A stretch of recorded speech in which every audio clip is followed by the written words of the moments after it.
राम मंदिर में चढ़ावे की कथित चोरी का मामला अब सिर्फ एक आपराधिक जांच नहीं, बल्कि आस्था, जवाबदेही और राजनीतिक विश्वसनीयता की परीक्षा बन चुका है। करोड़ों श्रद्धालुओं की आस्था से जुड़े इस मामले में 2 करोड़ रुपए की रिकवरी हो चुकी है। 5 नाम सामने आ चुके हैं, लेकिन फिर भी एफआईआर का ना होना कई बड़े सवाल खड़े कर रहा है। इसी बीच अयोध्या पहुंचे मुख्यमंत्री योगी आदित्यनाथ ने विपक्ष पर जमकर हमला बोला, लेकिन विपक्ष पूछ रहा है कि जवाबदेही किसकी होगी? ये जो घोटाला है, इसके पीछे आखिर कौन है? राम मंदिर बीजेपी और योगी सरकार की सबसे बड़ी राजनीतिक और वैचारिक कामयाबियों में गिना जाता है। ऐसे में मंदिर में चढ़ावे में कथित चोरी का मामला सामने आने के बाद यूपी सरकार पूरी तरह से बैकफुट पर नजर आई है।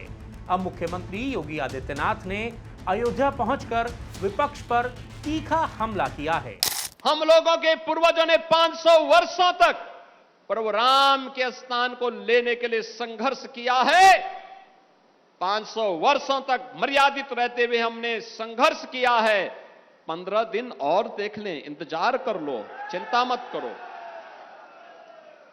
लेकिन हम अयोध्या को बदनाम करने वाले, राम जन्मभूमि मंदिर को अपमानित करने वाले लोगों के बहकावे में कतई ना आए। योगी ने कांग्रेस पर भगवान राम के अस्तित्व को नकारने का आरोप लगाया, तो समाजवादी पार्टी को राम भक्तों पर गोली चलवाने की याद दिलाई। लेकिन अब सवाल यह है कि क्या विपक्ष पर हमला करने से उन सवालों के जवाब मिल जाएंगे जो खुद इस मामले ने खड़े किए हैं। जानकारी के मुताबिक अब तक 5 लोगों के नाम सामने आ चुके हैं और तकरीबन 2 करोड़ रुपए की रिकवरी भी हो चुकी है। लेकिन इन सब के बावजूद अब तक कोई ऑफिशियल एफआईआर दर्ज नहीं हुई है। आखिर क्यों? अगर बरामदगी हो चुकी है तो कानूनी प्रक्रिया किस आधार पर आगे बढ़ रही है? एसआईटी जांच कर रही है, लेकिन जांच की पारदर्शिता पर भी सवाल खड़े हो रहे हैं। विवाद को तब और हवा मिल जाती है जब राम मंदिर ट्रस्ट के महासचिव चंपत राय को मुख्यमंत्री के कार्यक्रम से दूर रखे जाने की खबरें सामने आईं। भले ही इसकी ऑफिशियल पुष्टि ना हुई हो, लेकिन इससे मंदिर मैनेजमेंट के भीतर असहजता की चर्चाएं तेज हो गई हैं। विपक्ष इसे सरकार की जवाबदेही से जोड़ रहा है। सवाल सिर्फ और सिर्फ चोरी का नहीं है। सवाल यह है कि अगर देश के सबसे सुरक्षित, सबसे चर्चित और सबसे ज्यादा निगरानी वाले धार्मिक परिसर में चढ़ावे की सुरक्षा पर सवाल उठ सकते हैं, तो फिर बाकी के धार्मिक संस्थानों की स्थिति क्या होगी? फिलहाल मुख्यमंत्री ने राम भक्तों से संयम बरतने की अपील की है, लेकिन जनता सिर्फ अपील नहीं, जवाब भी चाहती है, क्योंकि ये मामला अब सिर्फ और सिर्फ चंदे का नहीं, बल्कि भरोसे का बन चुका है। और जनता का भरोसा धीरे धीरे डगमगा रहा है, क्योंकि अभी तक ना तो इस मामले में कोई ऑफिशियल एफआईआर हुई है और ना ही इस मामले में सरकार खुलकर बात करने को पूरी तरह से तैयार है। इसीलिए सवाल बड़े हैं और ये सवाल जनता को परेशान कर रहे हैं। चलिए अब बात करते हैं देश की दूसरी बड़ी खबर की। देश के लिए शहीद होने वाले जवानों को सम्मान और उनके परिवारों को सहारा देने के लिए सरकार सहायता राशि देती है, लेकिन जब उसी सहायता राशि को लेकर शहीद के परिवार में विवाद खड़ा हो जाए तो कई असहज सवाल सामने आते हैं। बिहार के लेफ्टिनेंट शुभम कुमार की शहादत के बाद उनके पिता ने आरोप लगाया है कि सरकारी मदद की राशि उन्हें नहीं मिली। ये मामला सिर्फ एक परिवार का विवाद नहीं, बल्कि सहायता राशि के मौजूदा नियमों और उनकी पारदर्शिता पर बहस छेड़ रहा है। सिर्फ 25 साल की उम्र में देश के लिए सर्वोच्च बलिदान देने वाले लेफ्टिनेंट शुभम कुमार अब इस दुनिया में नहीं हैं, लेकिन उनकी शहादत के बाद जो विवाद सामने आया है, उसने व्यवस्था पर गंभीर सवाल खड़े कर दिए हैं। असम के जोरहाट में हुए वायुसेना विमान हादसे में शहीद हुए शुभम कुमार के पिता अमरेंद्र शर्मा का आरोप है कि सरकार की तरफ से मिली 21 लाख रुपए की सहायता राशि उनकी बहू श्रेया अपने साथ ले गईं और परिवार को कुछ भी नहीं मिला। आरोप ये भी है कि अधिकारियों की मौजूदगी में चेक सौंपा गया और माता पिता को इस प्रक्रिया में कोई भूमिका नहीं दी गई। यहां सवाल किसी एक परिवार के निजी विवाद का नहीं है। सवाल ये है कि जब किसी जवान की शहादत होती है तो उसके पीछे सिर्फ और सिर्फ पत्नी ही नहीं बल्कि माता पिता भी होते हैं जिन्होंने उसे उस मुकाम तक पहुंचाया होता है। ऐसे में क्या सहायता राशि के वितरण का मौजूदा मॉडल संतुलित और न्याय संगत है? ये पहला मामला नहीं है।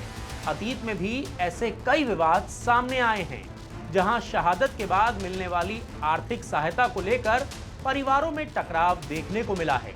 इसके बावजूद नीति स्तर पर कोई व्यापक समीक्षा होती नजर नहीं आती। फिलहाल नियम यह है कि किसी फौजी की अगर शादी नहीं हुई है तो मुआवजे की रकम माता पिता को मिलती है। शादी होने की सूरत में पत्नी ही उस रकम की हकदार होती है। बेशक कानूनी तौर पर नामित उत्तराधिकारी को राशि मिलना एक अलग विषय है, लेकिन सामाजिक और मानवीय दृष्टिकोण से यह बहस जरूरी है कि क्या सहायता राशि का एक हिस्सा माता पिता के लिए सुरक्षित नहीं होना चाहिए? क्या वितरण की प्रक्रिया में सभी आश्रितों की भूमिका तय नहीं होनी चाहिए? शहीदों के सम्मान की बात सिर्फ श्रद्धांजलि तक सीमित नहीं रहनी चाहिए। ये भी पुख्ता होना चाहिए कि उनके जाने के बाद परिवार आर्थिक विवादों और असुरक्षा का शिकार ना बने।